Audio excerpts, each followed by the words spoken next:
주님의 일을 하는 기쁨. 요한복음 4장 34절로 38절 말씀입니다. 예수께서 이르시되 나의 양식은 나를 보내신 이의 뜻을 행하며 그의 일을 온전히 이루는 이것이니라. 너희는 넉 달이 지나야 추수할 때가 이르겠다 하지 아니하느냐. 그러나 나는 너희에게 이르노니 너희 눈을 들어 밭을 보라. 기어져 추수하게 되었도다. 거두는 자가 이미 삭도 받고 영생에 이르는 열매를 모으나니 이는 뿌리는 자와 거두는 자가 함께 즐거워하게 하려 함이라. 그런즉 한 사람이 심고 다른 사람이 거둔다 하는 말이 옳도다. 내가 너희로 노력하지 아니한 것을 거두러 보내었노니 다른 사람들은 노력하였고 너희는 그들이 노력한 것에 참여하였느니라. 아멘. 사람은 그냥 사는 사람은 없지요. 다 삶의 목적을 가지고 있습니다. 여러분, 무슨 목적으로 살아가십니까? 사람은 그 내면 안에 가치관을 갖고 있습니다. 무엇이 나에게 중요한가? 그래서 거기에 우선순위가 다 정해지죠. 그 사람의 우선순위가 그 사람의 삶에 추구하는 바예요. 골동품을 중요시 여기는 사람들은 거기에 시간도 쏟고 재정도 쏟고, 또 골프를 좋아하는 분들은 거기에 쏟고, 그 내면 안에 무엇이 중요한가에 대한 가치관, 그 마음에 갖고 있는 인생의 목표하는 바가 그 사람의 정체성을 드러냅니다. 여러분의 삶의 목적은 무엇인가요? 무슨 가치관을 갖고 있나요? 여러분, 우리가 그리스도인이라고 할 때, 우리가 정말 예수님을 믿는다고 할 때 우리는요 완전히 바뀐 사람이라는 건 아십니까? 예수님을 믿으면 거듭나게 됩니다. born again이라고 할 때 태어나는 거예요. 뭐가 태어납니까? 속사람이. 거듭나면 속사람이 태어나 하나님의 생명을 가진 자가 돼요.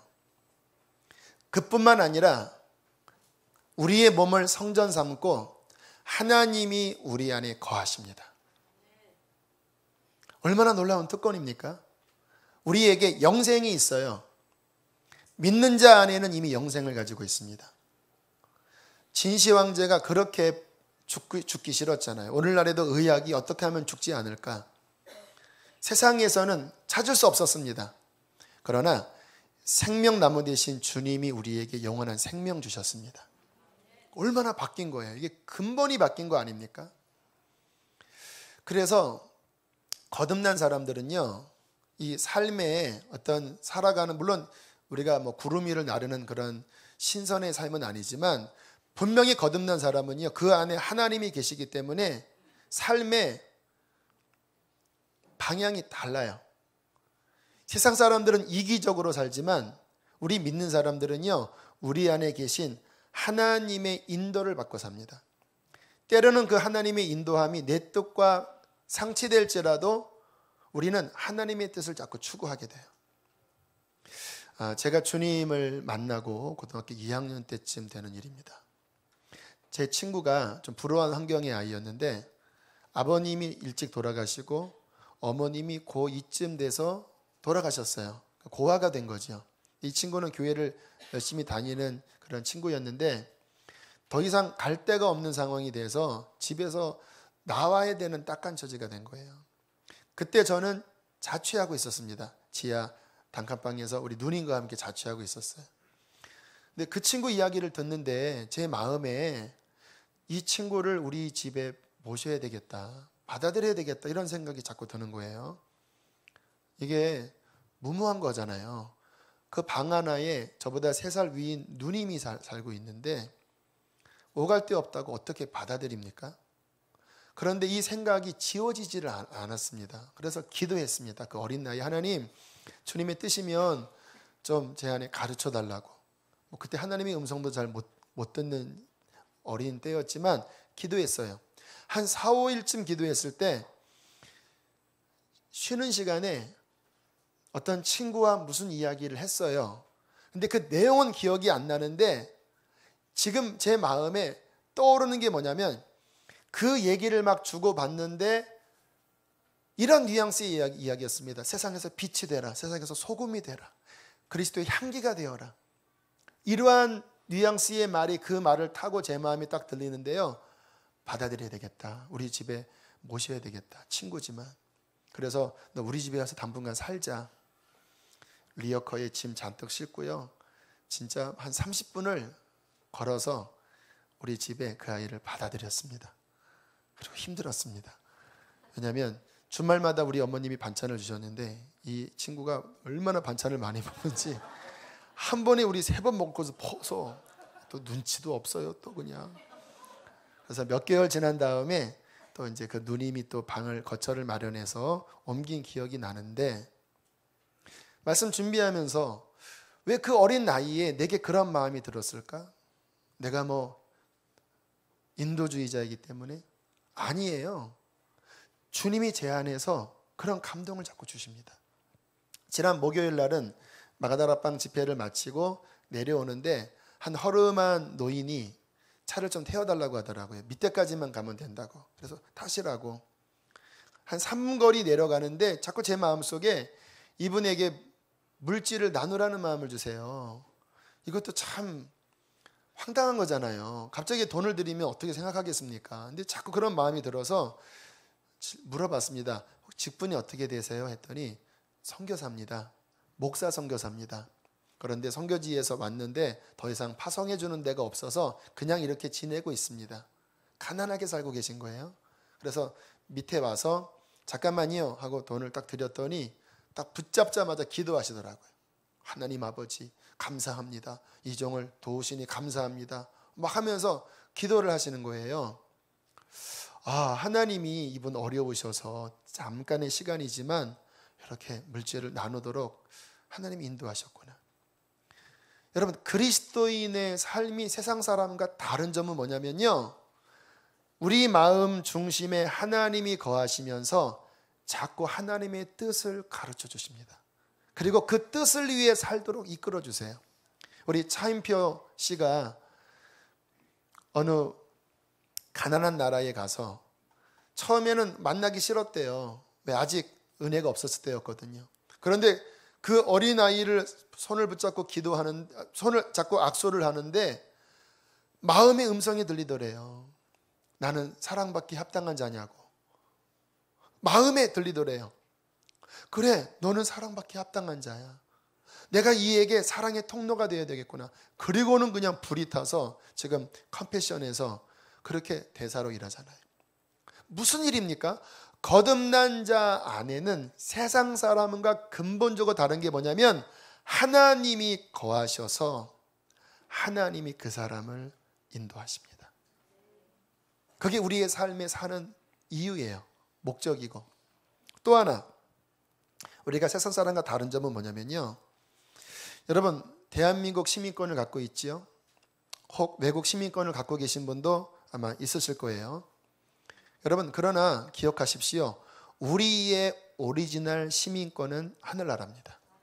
빌립보서에 우리의 시민권은 하나님 나라에 있느니라 라고 분명히 말씀하셨어요. 세상 사람들은 그 시민권이 없습니다. 이 땅의 시민권이 전부예요. 하지만 그들도 가만히 보니까 이 땅이 전부가 아닌 것은 알고 있더라고요.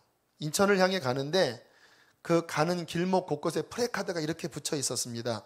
졸음운전의 종착지는 이 세상이 아닙니다. 와, 세상 사람도 아는구나. 저 세상이 있는 거 아는구나. 하지만 시민권이 없기 때문에 무슨 일이 벌어질지 그들은 몰라요. 안 보입니다. 다만 이 세상이 전부가 아니라는 것만 알고 있어요. 그러나 우리는 그 나라가 열려진 사람들이에요. 물론 천국을 본 건 아니지만 예수님을 믿으면요, 천국의 영이신 성령이 우리 안에 들어오시고요, 우리의 속사람은요 이 땅에 거하면서 동시에 하나님과 함께 연합한 자가 돼요. 이게 신비한 겁니다. 이 땅에 하나님이 함께 계시는 것도 맞고 우리가 하나님과 함께 그 나라에 우리의 영은 함께 연합되어 있어요. 공집합입니다. 이 땅에 살면서도 하나님 나라가 거하는 삶. 그래서 거듭난 자는요, 그 관심에 뭐가 크냐면 하나님 나라에 대한 관심이 커요.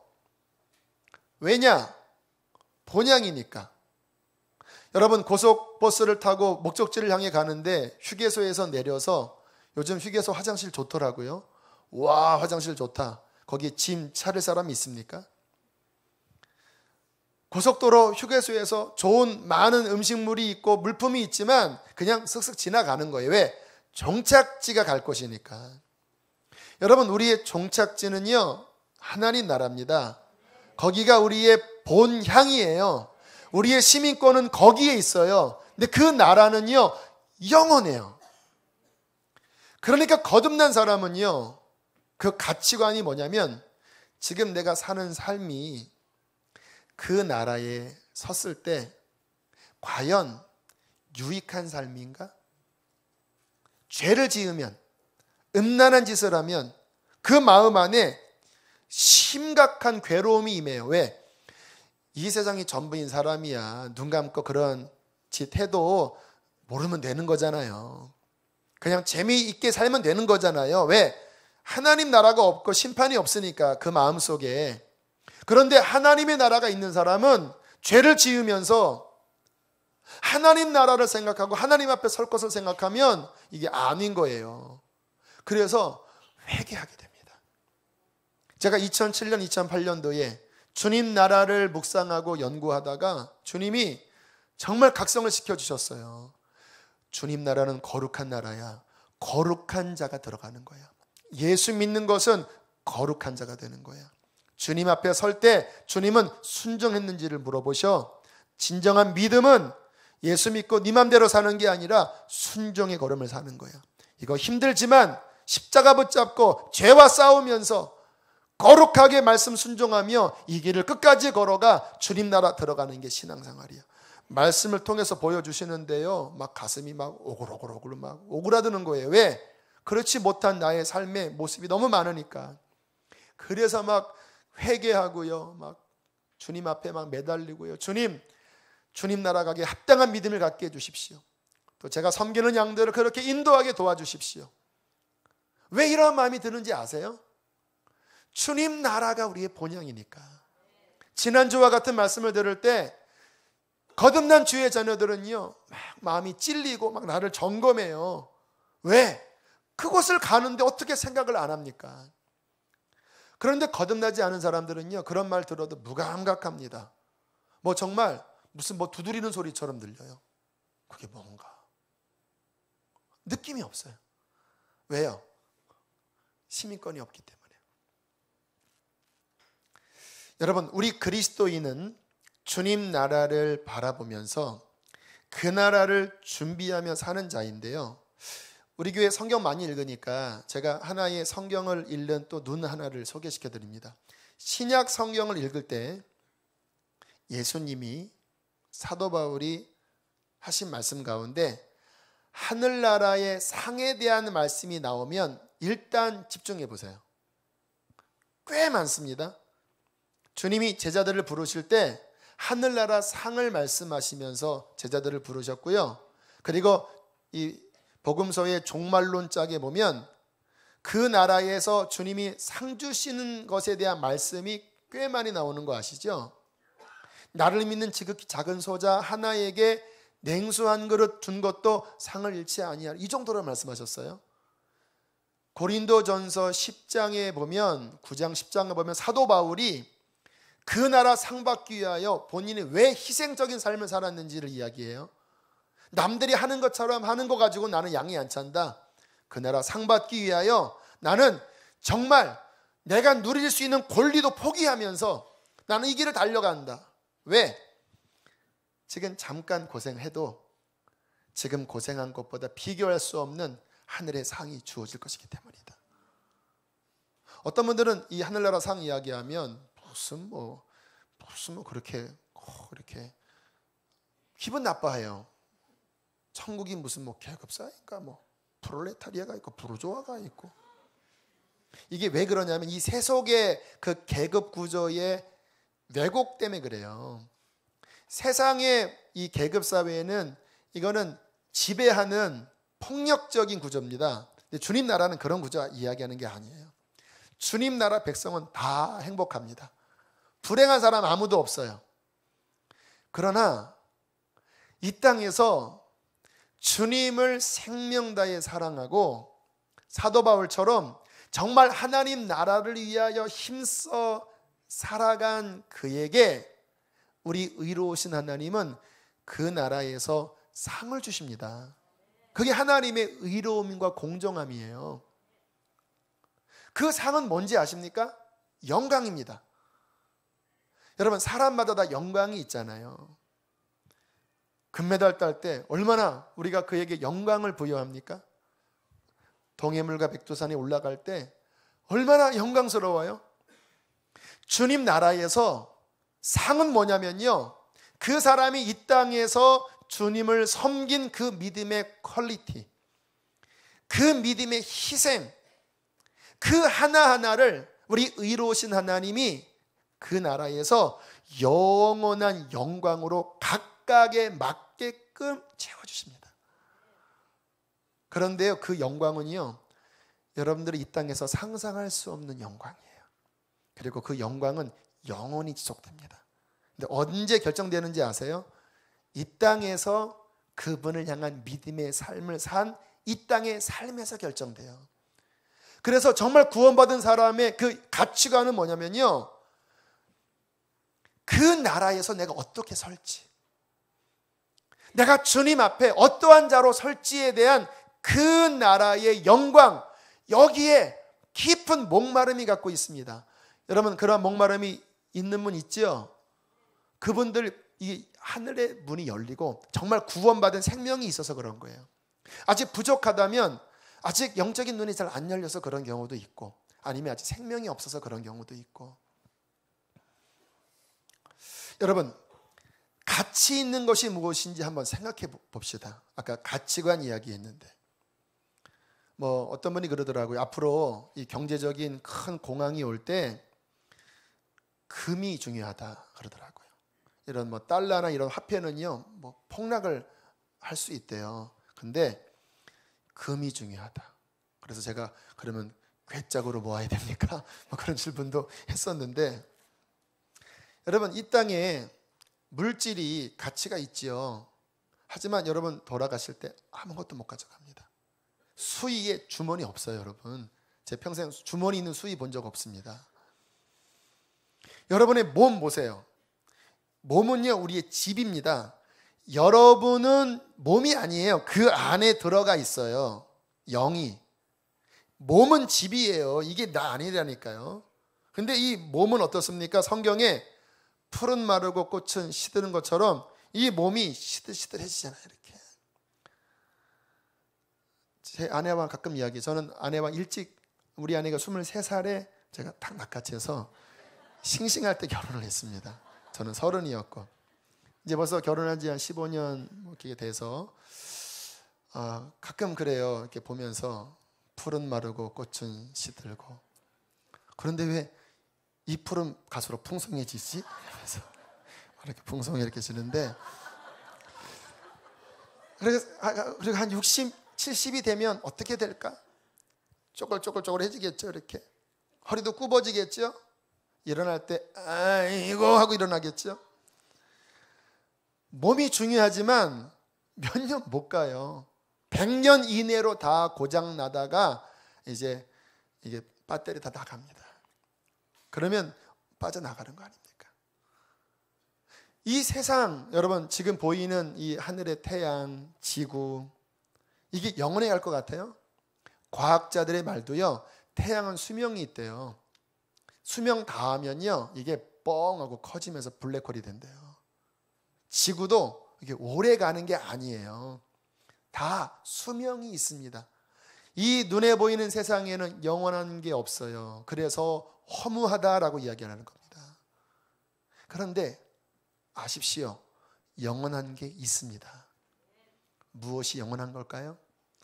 하나님이 영원하십니다. 영원 전부터 계신 우리 하나님은 영원 후까지 살아계신 영존하시는 하나님이세요. 그래서 거듭난 건 뭐냐면 가치가 물론 세상도 중요하지만 살아야 되잖아요. 그러나 영원하신 하나님을 알기 때문에 그의 삶의 우선순위는 영원하신 하나님과의 관계입니다. 이게 가장 중요한 거죠. 또 영원한 게 있습니다. 푸른 마르고 꽃은 시드나 주의 말씀은 세세토록 있도다. 천지는 없어지려니와 주의 말씀은 한 점 한 획도 없어지지 아니하리라.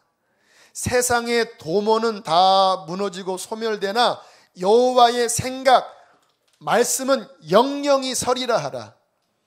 정치, 철학, 이 세상의 모든 가치관은 다 무너집니다. 왜? 그 존재 자체가 무너질 존재예요. 그러나 하나님의 입에서 나온 말씀은 영원하신 하나님의 뜻이기 때문에 이것은 무너지지 않아요. 그래서 여러분이 성경을 읽으라고 하는 이유가 뭐냐면요, 흙인 우리가 구원받고 거듭나서 영생하시는 하나님의 말씀을 먹고 또 이 안에 들어가면서 영생을 누리며 사는 삶이 말씀을 읽는 삶이에요. 말씀을 순종하면요, 말씀은 무너지지 않잖아요. 공산주의도 무너지고 자본주의도 무너지고 해결 철학도 무너지고 다 무너집니다.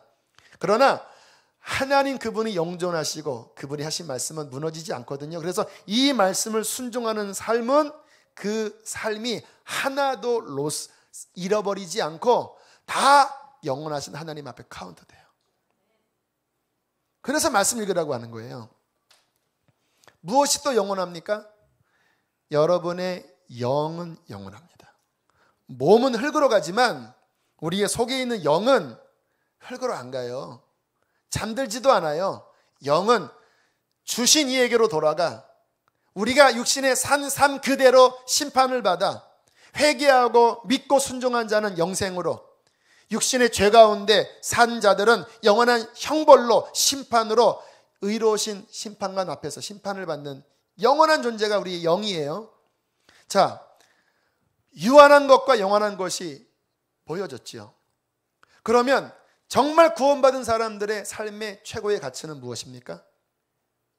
영원하신 하나님과 교제하고 그 말씀을 내 안에 담아 이 말씀으로 잃어버린 영혼들에게 복음을 전하여 그들을 구원하는 일, 이게 우리의 삶의 우선순위입니다. 이거 할 때 뿌듯해요. 오늘 주님께서 나의 양식은, 나의 만족은, 나의 행복은 나를 보내신 이의 뜻을 이루며 그의 뜻을 온전히 이루는 이것이다. 왜? 영원한 거기 때문에. 너희도 그렇게 살아라. 너희 인생의 만족이 무엇인지 아느냐?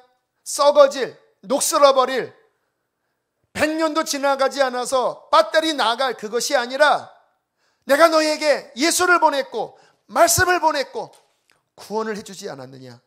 너희는 그 하나님과 함께 동행하면서 그 말씀을 순종하고 세상에 잃어버린 영혼들을 주님께로 인도하는 그 거룩한 일을 살 때에 우리의 삶은 가장 행복한 삶을 살 것이라고 말씀해 주시는 거예요. 지난주에 제가 이 말씀을 드렸잖아요.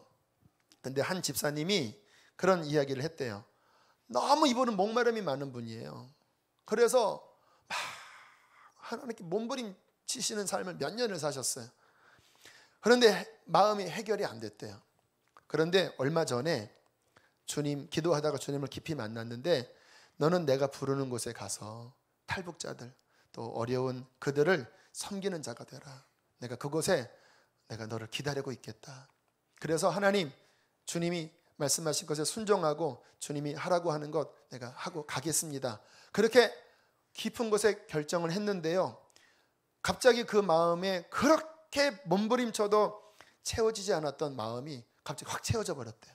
너무 행복하다고. 그리고 지난주 설교 듣고 양식이라고 하는 의미가 그거라고 나는 경험했다고. 여러분, 오묘한 겁니다. 근데 오묘한 게 아니라 당연한 거예요. 영혼을 추구하는 하나님의 자녀들이 그 영혼 안에 순종하며 걸어갈 때 우리의 속사람이 거기에 만족하겠지. 영혼을 품은 하나님의 자녀들이, 영원한 하나님의 나라 시민권자들이 거기엔 관심 없고 그저 썩어질 여기에만 온통 마음이 뺏겨서 그냥 롯의 처처럼 세상에 팍 빠져 있고 그게 내 전부인 양 하면서 하나님께는 정말 생색내듯이 요만큼 하면서 내 마음은 온통 세상에 가 있고 하나님께는 그냥 요만큼 하면서 어떻게 그 마음이 기쁘겠습니까? 어떻게 그 심령이 행복하겠습니까? 심령은 다 알아요. 무엇이 가치 있는 건지. 그러니까 우울한 거예요. 답답한 거예요. 뭐가 이렇게 꼬이는 거예요. 왜 나는 예수 믿어도 이렇게 행복하지 않지? 나 왜 이렇게 교회 다녀도 왜 이렇게 내 마음은 뒤죽박죽이지? 당연하지요. 하나님 나라의 백성다운 삶의 가치관이 안 되니까 이 속에 계신 하나님의 영이, 거듭난 새 생명이 괴로워하는 거예요. 그게 아니라고. 정말 가치 있는 삶을 살려면 주님의 말씀에 순종해서 그 하나님의 거룩한 일을 위하여 사는 것이 그게 너의 양식이고 그게 영원한 것이고 그것이 기쁨이라고 말씀을 하시는 것입니다. 저는 우리 사랑하는 교우들이 정말 이 가치관 위에 일어나기를 원합니다. 왜냐하면 많은 그리스도인들한테 착각이 있어요.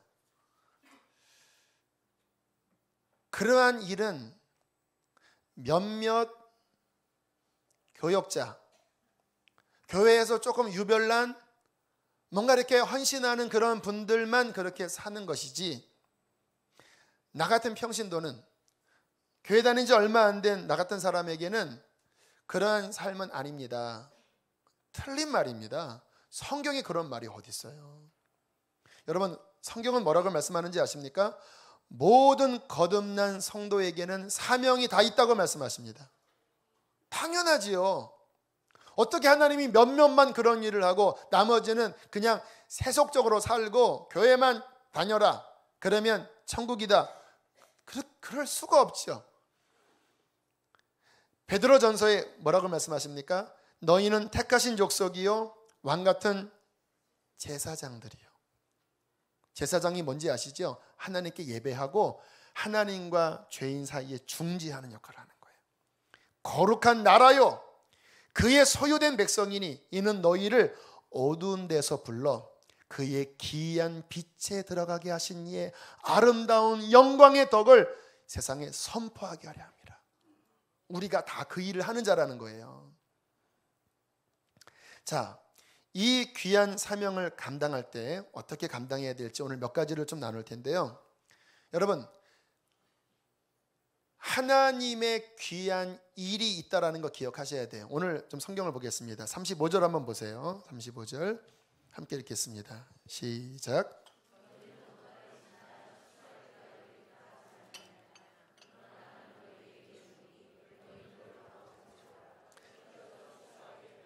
성경의 중요한 개념이 뭐냐면요, 하나님의 농사입니다.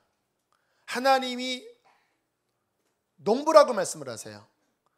그리고 지금 이 세상에 어떤 추수가 진행되고 있다고 말씀하십니다. 그 그림을 보여드릴게요. 이러한 그림입니다.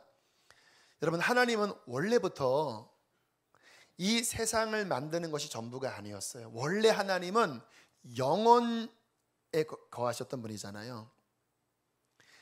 주님께서 이 세상을 만드실 때는요, 시작과 끝이라는 한계성을 가지고 이 세상을 만드셨습니다. 그래서 성경적인 역사관이 직선적 역사관, 시작이 있고 끝이 있는 거예요.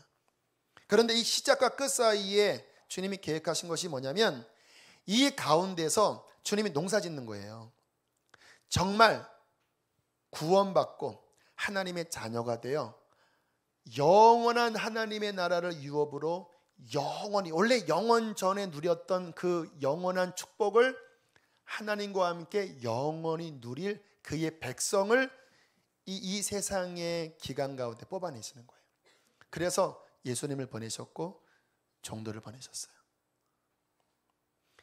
그 하나님의 농사의 일에 주님은 구원받은 우리들을 따라하겠습니다. 일꾼으로 부르신다.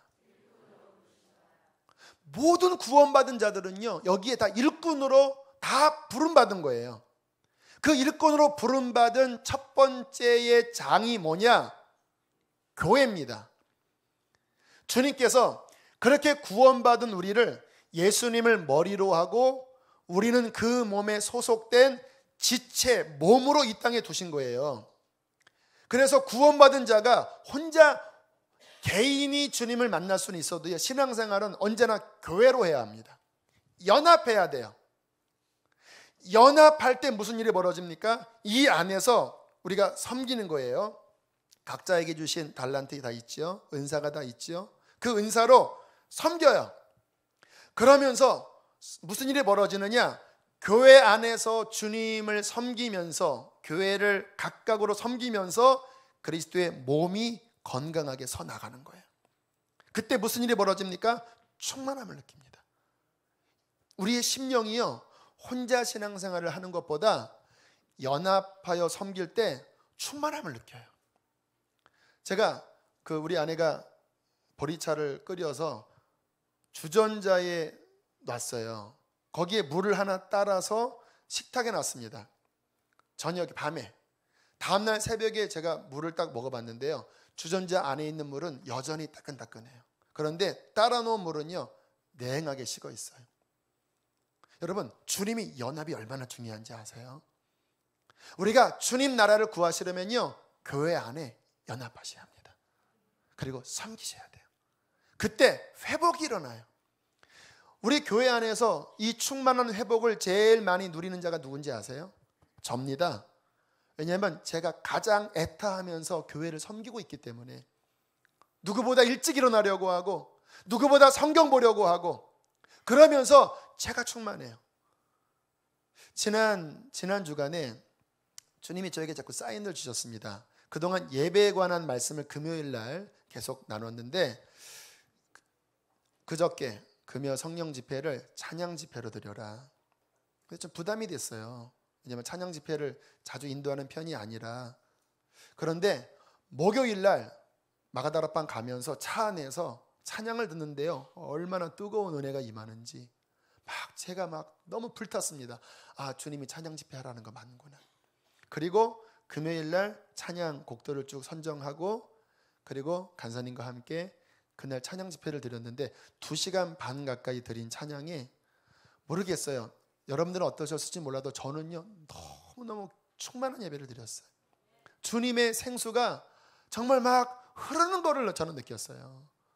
그때 함께 참여한, 아까 어떤 권사님은요, 몸이 편찮으셔서 불편하시는데 밝은 얼굴로 저한테, 목사님 금요일날 저 수지 맞았어요. 주님께서 그 영혼과 그 몸을 회복시켜 주세요. 언제? 교회와 연합하실 때, 교회를 섬기시고 예배를 힘써 드리실 때 주님께서는 그 안에서 우리가 강건하게 서서 하나님 나라의 일을 할 수 있도록 우리를 준비시키십니다. 자, 그렇게 우리가 교회를 섬기면 그것으로 끝날까요? 그렇지 않습니다. 여러분, 주님의 몸이 교회 안에서 서면 그 다음이 뭐예요? 우리 교회끼리 우리가 잘 먹고 잘 살고 우리끼리 은혜 받으면 땡입니까? 아니에요. 교회가 건강해지면요, 오늘 주님의 말씀, 너희 눈을 들어 밭을 보라라고 말씀하십니다. 아까 드린 말씀처럼 이 세상 곳곳에 아직 주님을 만나지는 않았지만, 아직 교회에 나오지 않지만요, 곳곳에 목마른 사람들이 있어요. 목마른 사람들이. 어떤 집사님을 우연히 식당에서 만났는데 그러시는 거예요. 제자훈련 받고 내 신앙이 회복됐는데 몸이 너무 힘들었다가 이제 좀 회복이 돼서 출근을 하면서 주변의 사람에게 자꾸 하나님 얘기를 하게 된대요. 그런데 예전에 교회 다녔다가 안 다니는 사람, 자꾸 하나님 이야기가 나오면서 목사님 그분이 뭔가 전도될 것 같아요. 그런데 자꾸 에너지를 쏟아부어야 되니까 너무 지쳐요. 제가 그래서 그랬어요. 바로 그거라고. 우리가 깨어있고 주님과 바른 관계 맺어 있으면 이 세상에 주님이 택하셔서 하나님 나라로 들어오게 될 그 영혼들이 보이기 시작합니다. 우리가 정말 주님 안에 바른 관계, 교회를 잘 섬기면요, 그러한 영혼들이 보이고 그러한 영혼들을 만나서 나도 모르게 주님 이야기를 하면요, 그게 씨 뿌리는 게 되는 거예요. 누가 뿌리고 또 누구는 거두게 돼요. 오늘 주님이 말씀하시잖아요. 다른 사람은 심고 누구는 거두고, 그러나 주님 나라 가면 뿌린 자나 거둔 자나 물준 자나 각각 맞는 상을 얻게 될 것이다. 이러한 은혜를 누린다라니까요. 제가 20살 때 제 친구 전도했다고 그랬잖아요. 손가락이 잘려서 자살하려고 막 배회하다가 공원에 만났는데 제가 나도 모르게 예수님이 너 사랑하신다, 하나님이 너 사랑하셔서 우연히 만나게 한 것 같지만 우연이 아니다, 하나님이 만나게 하신 것이다, 예수님 믿어라 했더니 그때 영접하고 저한테 수술용 메스를 주면서 자살하려고 이야기를 했어요. 그리고 그때 기도해 주고 보내면서 너 꼭 교회 가 그랬어요. 근데 저는 확신이 없었습니다. 보통 그렇게 해서 헤어지면 90% 이상 교회 안 나가요. 근데 만날 기회가 없었어요. 한 7년 뒤에 수소문에서 이 친구가 저에게 연락을 했습니다. 가봤더니요, 정말 변화된 친구가 됐는데 저한테 하는 말이 그때 교회를 가봤대요. 그런데 좀 시시하고 뭔가 좀 좋지 않아서 나왔대요. 또 교회를 갔대요. 또 나오고 그러다가 어느 교회를 만났는데 그 교회에서 뜨겁게 주님을 만나서 성령 세례 받고 죄를 다 씻어내고 새로운 사람이 되었다고. 지금도 가끔 카톡이 옵니다. 자신을 위해서 기도해 달라고. 여러분, 제가 주님 안에 거하면서 주님의 눈으로 밭을 볼 때 죽으려고 하는 한 영혼을 만나게 됐잖아요. 그때 저는 긴 시간이 아닙니다. 한 10분, 15분 주님의 통로가 되어 주님의 영원한 말씀을 전했습니다. 저는 잠깐 씨를 뿌린 거예요. 근데 그때 큰 위기에서 건져진 거지요. 그리고 또 다른 누군가가, 다른 교회가 그 영혼을 거두어서 하나님의 자녀로 만들었어요. 여러분, 눈을 들어 밭을 보고 주님의 일을 감당할 때 주님 앞에 서면 그렇게 섬긴 하나하나를 주님께서 기억하시고 그 인생을 가치 있게 축복하신다라는 거예요. 왜 사십니까, 여러분? 삶의 목적이 뭐예요? 물론 우리가 돈 버는 것, 세상 일하는 것 중요합니다. 이단들이나 천국이 가까이 오니까 직장도 내려놓고 가정도 다 포기하고 이 집단에 들어오라고 그 신천지 같은 이단이나 하는 말이죠. 건강한 신앙은요, 결코 직장 포기하라고 이야기하지 않습니다. 가정 포기하라고 이야기하지 않아요. 최선을 다해야 합니다. 그러나 주님이 경계하는 것은 뭐냐면 그게 네 인생의 90%가 되고 95%가 되게 하는 것은 그 짓은 하지 말라 말씀하시는 거예요.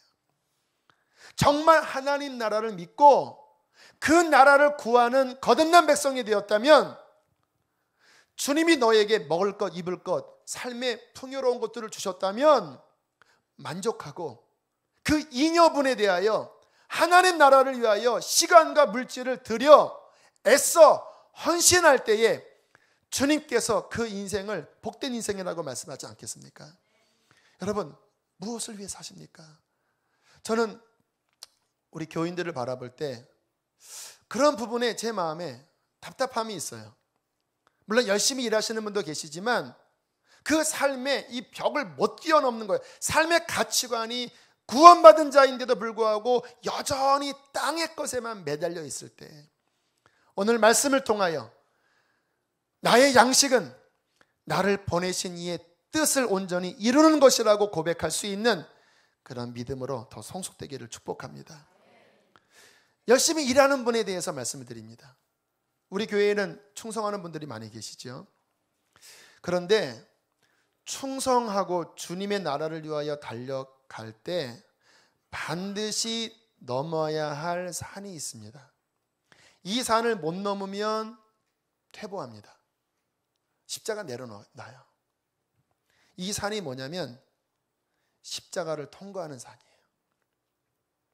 여러분, 주님 만나 하늘나라를 보고 이제 교회 안에 들어와 섬기고 세상에 나가서 복음을 전할 때 그 삶이 평탄할까요? 모든 사람이 다 박수 칠까요? 열매가 막 눈에 보이게 맺혀질까요? 아닙니다. 여러분, 주님을 섬기다 보면요, 일이 안 될 때도 있고 사람들한테 멸시받을 때도 있고요, 상처받을 때도 있고 낙심될 때도 있고 그래요. 어쩔 수 없어요. 저도 막 힘들 때는요, 주님 생각합니다. 주님은 어떠셨을까? 주님 설교하면 사람들이 다 좋아했나? 보니까 손가락질하는 사람 많았더라고요. 여러분, 주님의 제자들, 주님 부인하고 다 도망간 거 아시죠? 그게 주님을 섬기면서 주님도 겪은 일이라니까요. 제일 난감한 게 뭐냐면 자기의입니다. 나는 이게 주님을 섬기 이게 옳다고 생각해요. 그런데 어떤 경우는요, 내가 옳다고 여기는 이것을 포기해야 될 때가 섬기다 보면 나와요. 억울하게. 그때 많은 사람이 여기에 걸려요. 상처받고 실망하고 자신의 의로움을 내가 고집하다가 아유 나 이거 싫다. 주님 일 하는 게 이게 힘든 일이야 하고 여기에서 미끄러져요.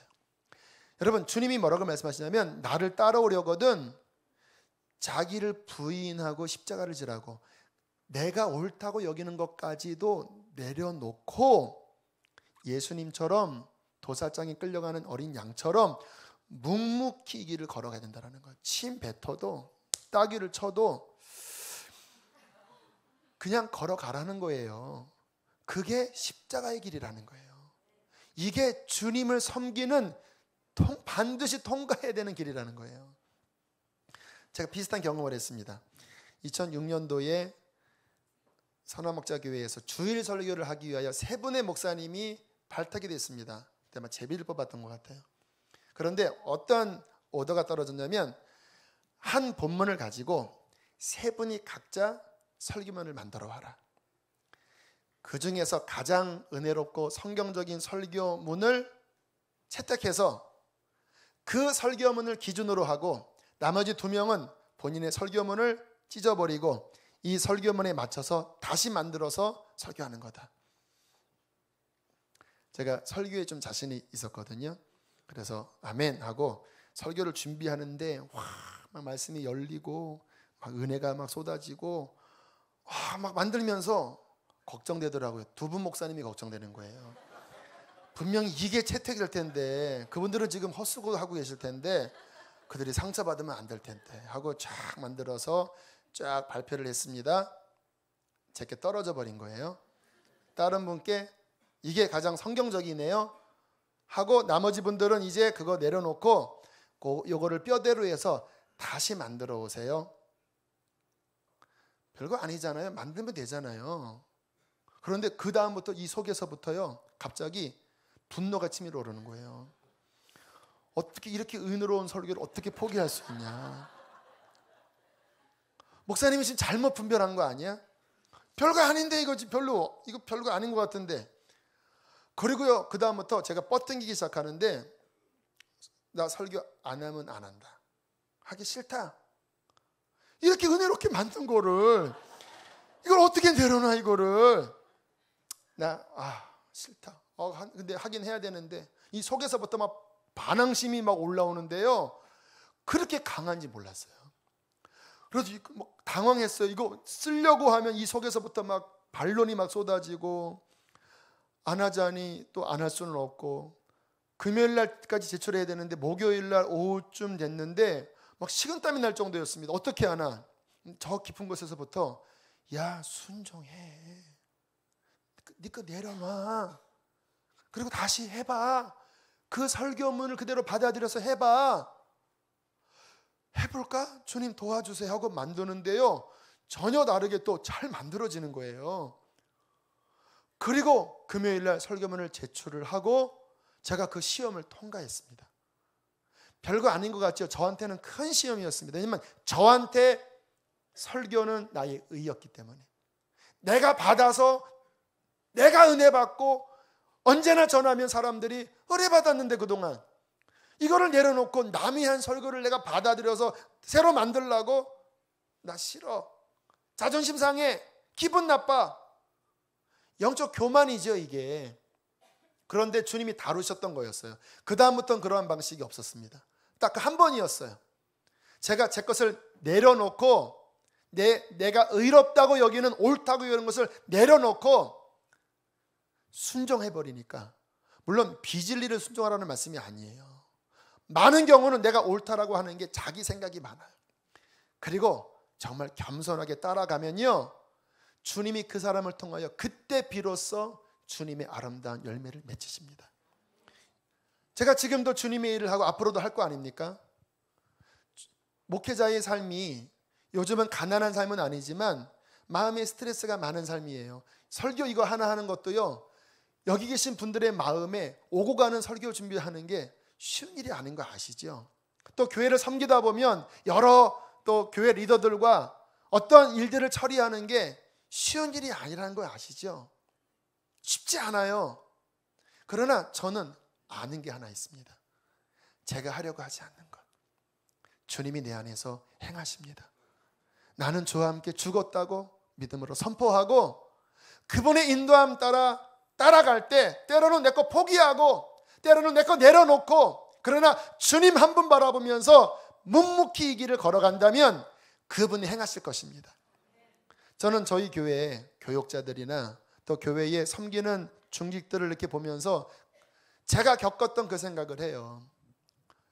우리 교육자들도 다 귀하신 분들입니다. 교회 중직들도 다 귀하신 분들이에요. 하지만 어떤 때에는 그 부분에서 걸릴 텐데, 내가 옳다고 여기는 것, 내가 어떤 확신하는 것, 또는 관계의 갈등, 그때 정말 십자가를 통과하는 믿음으로 나를 내려놓으면 한 단계 성숙해져서 귀하게 쓰는 거고요. 거기에 딱 걸려갖고 파라 하면서 나는 이해 못해, 난 자존심 상해 하면 거기서 미끄러져 버려요.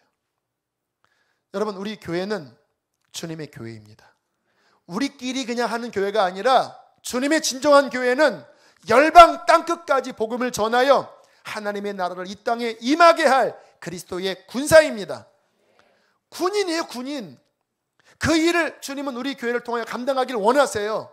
그러려면 강대영 목사나 여기 계신 우리 사랑하는 주님의 일꾼들이 교회를 사랑하고 자기를 부인하고 십자가를 통과하여 기분 나쁘셔도 자존심 좀 상하셔도 주님의 십자가로 나아가면 주님께서 우리들을 통하여 아름다운 열매를 이 땅에 온 열방에 맺게 해 주실 것입니다. 그때 진정한 만족, 진정한 기쁨이 우리의 인생에 주어질 것을 믿습니다. 우리 그렇게 함께 달려갑시다. 우리 함께 시간 찬양하겠습니다. 나의 영원하신 기업 생명보다 귀하다. 나의 갈 길 나가도록 나와 동행하소서. 고백합니다. 나의 영원하신 기업 생명보다 귀하다. 나의 갈 길 나가도록 나와 동행하소서. 주께로 가까이 주께로 가오니 나의 갈 주님 나라 바라보십시오. 나와 동행 세상 복이 아니람과 세상 복이 아니함과 모든 명예 버리고 정한 길을 가는 너가 나와 동행하소서. 주께로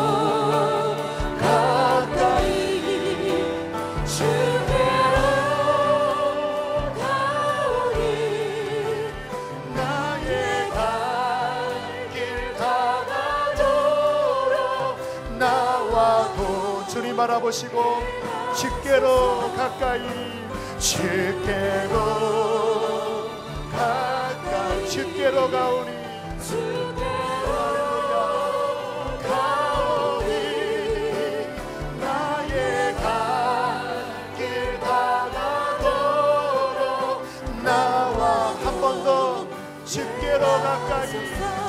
나아갑니다. 주께로 주님 나를 향하여 달려가게 하소서. 부르신 삶을 향하여 나아가게 하소서. 나의 갈 길 가나도록 나와 동행하소서. 우리 기도하실 때 하나님, 주님 나라를 향하여 달려가게 해주십시오. 하나님, 나의 사명이 무엇인지를 알게 하시고 주님 십자가를 통과하는 믿음으로 나의 삶을 통하여 하나님 나라의 열매를 맺는 그 인생 되도록 나를 이끌어 주시옵소서. 내 심령을 회복하여 주십시오. 기도하시겠습니다. 할렐루야. 살아계신 하나님 아버지 감사합니다. 하나님 아버지, 주님 나라를 향하여 전심으로 달려가게 하여 주십시오. 우리 하나님의 나라를 하나님 전심으로 달려가고 전심으로 달려가고 포기하지 않게 하여 주시고 낙심하지 않게 하여 주시옵소서. 주여 주님 회개합니다.